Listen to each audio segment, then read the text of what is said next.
Hello ছোট বন্ধুরা, তোমরা সবাই কেমন আছো? আশা করি ভালো আছো। দেখো এখন আমি তোমাদের সম্মুখে কি আঁকবো বুঝতে পারছো দেখে?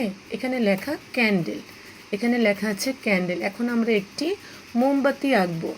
ক্যান্ডেল মানে মোমবাতি। আমরা প্রথমে একটা সোজা টান দেব, একটা সোজা টান দিয়ে নিচের দিকে নিয়ে আসলাম, পাশে একটু দূরে নিয়ে আমরা আর একটা টান দিলাম।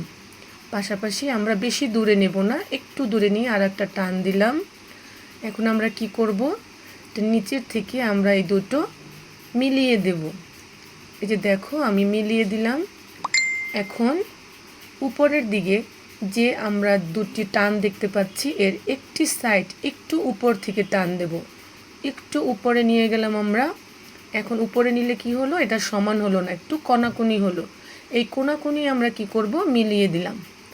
এখন আমরা এই কোনাকুনি মিলিয়ে দেওয়ার পরে মাঝে একটি ছোট একটা টান দেব।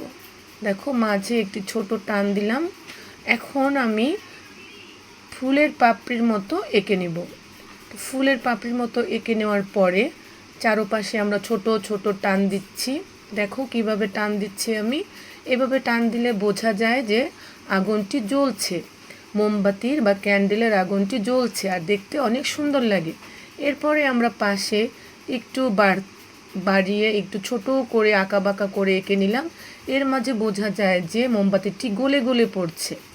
এখন আমরা কি করব, মাঝে একটু ডিজাইন করে নিচ্ছি, কারণ বিভিন্ন মোমবাতিতে বার্থডে মোমবাতি যখন পালন করো, মোমবাতি আনো, তখন দেখা যায় যে মোমবাতির গায়ে অনেক ডিজাইন করা থাকে।